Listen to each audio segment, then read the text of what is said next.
sekali-kali tidak mau bermegah selain dalam salib Tuhan kita Yesus Kristus. Sebab olehnya dunia telah disalibkan bagiku, dan aku bagi dunia. Haleluya,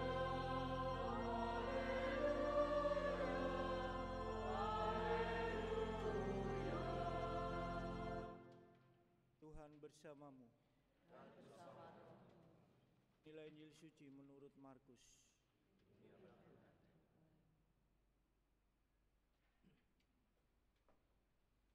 Pada suatu hari Yesus bersama murid-muridnya pergi ke desa-desa di sekitar Kaisarea Filipi. Di tengah jalan Yesus bertanya kepada murid-muridnya, "Kata orang, siapakah aku ini?" Para murid menjawab, "Ada yang mengatakan Yohanes Pembaptis, ada juga yang mengatakan Elia, dan ada pula yang mengatakan seorang dari para nabi."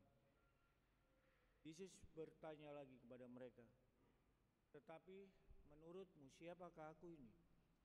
Petrus menjawab, "Engkau adalah Mesias." Lalu Yesus melarang mereka dengan keras supaya jangan memberitahukan kepada siapapun tentang Dia. Kemudian mulailah Yesus mengajarkan kepada mereka bahwa Putra Manusia harus menanggung banyak penderitaan. Dia akan ditolak oleh tua-tua, oleh imam-imam kepala dan ahli-ahli Taurat, lalu dibunuh dan bangkit sesudah 3 hari. Hal ini dikatakannya dengan terus terang. Tapi Petrus menarik Yesus ke samping dan menegurnya dengan keras. Lalu berpalinglah Yesus dan sambil memandang murid-muridnya, Dia menegur Petrus dengan keras, "Nyahlah iblis, sebab engkau bukan memikirkan apa yang dipikirkan Allah, melainkan apa yang dipikirkan manusia." Lalu Yesus memanggil orang banyak dan murid-muridnya dan berkata kepada mereka, "Jika seseorang mau mengikuti aku, ia harus menyangkal dirinya, memanggul salibnya, dan mengikuti aku. Karena siapa saja yang mau menyelamatkan nyawanya, ia akan kehilangan nyawanya. Tapi siapa saja yang kehilangan nyawanya karena aku dan karena Injil, ia akan menyelamatkannya." Demikianlah sabda Tuhan. Terpujilah Kristus.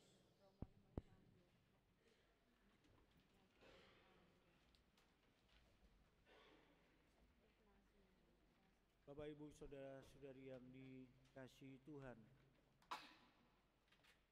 bagi manusia, Yesus yang sudah datang itu merupakan tokoh sentral dalam hidup kita manusia. Karena Yesus itu adalah Mesias yang harus banyak menderita dan akhirnya wafat. Saudara-saudari yang dikasihi Tuhan, Yesus adalah Mesias yang mencapai kemenangan melalui jalan penderitaan dan kematian.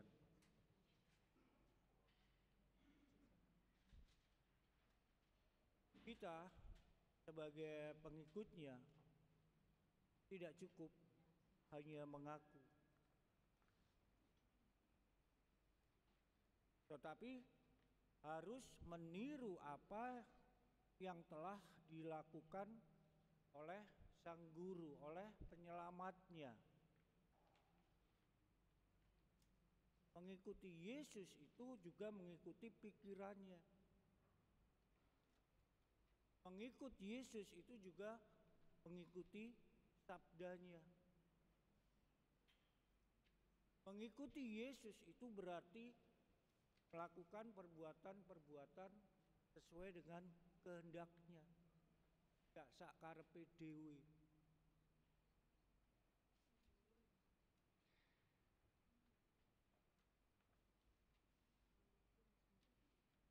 Nah, dari sebab itu saudara-saudari yang terkasih, kita sebagai pengikut Yesus harus memahami dengan sungguh-sungguh apa artinya menjadi murid Yesus.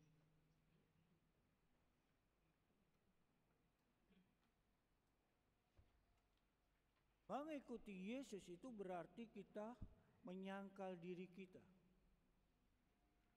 bahwa kita bukan siapa-siapa, bahwa kita bukan apa-apa.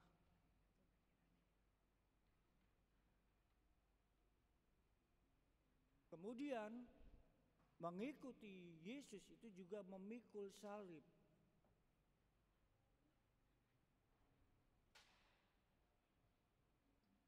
Bukan menyalibkan orang, tapi memikul salib sendiri.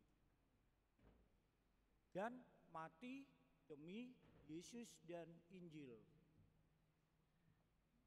Saudara-saudari yang terkasih, seseorang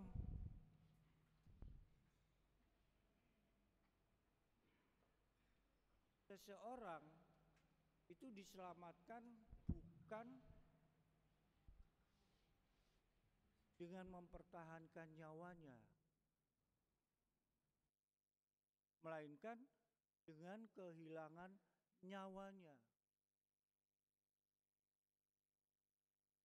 Ada dua pandangan tentang Yesus yang muncul dalam Injil hari ini, yaitu yang pertama, pandangan tentang nabi yang tidak ditolak oleh Yesus. Tetapi pandangan yang kedua itu adalah tentang Mesias politik. Nah, ini yang tidak dapat diterima oleh Yesus. Karena Yesus datang itu bukan untuk membawa pembebasan politik. Meskipun seluruh karya Yesus itu adalah membebaskan mereka yang tertindas, orang-orang yang tertindas. Dari sebab itu saudara-saudari yang terkasih, Yesus melarang para muridnya dengan keras untuk menyebarluaskan. Memang Yesus adalah Mesias, tetapi karena segala karyanya itu, dia menjadi anak manusia yang menderita, yang ditolak dan dibunuh. Saudara-saudari yang terkasih, akan tetapi kita bukanlah orang-orang yang amat berbeda dengan Petrus yang dapat menolak dengan keras pemberitaan ini. Memang setiap minggu kita mengakui iman kita akan Mesias yang menderita dalam pengakuan iman atau credo. Akan tetapi saudara-saudara yang terkasih, sikap dan tindak tanduk kita itu kerap kali tidak sesuai dengan iman ini.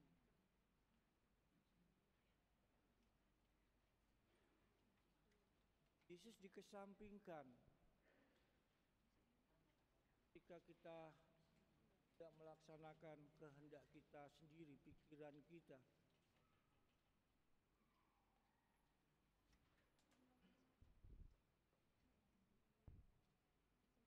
Supaya apa? Mengapa Yesus dikesampingkan?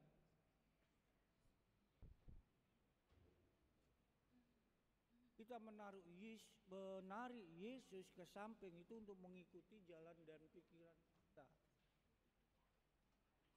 Mungkin kita juga kadang-kadang berbuat demikian. Kita takut kehilangan nyawa. Kita takut kehilangan harta. Kita takut kehilangan ketentraman.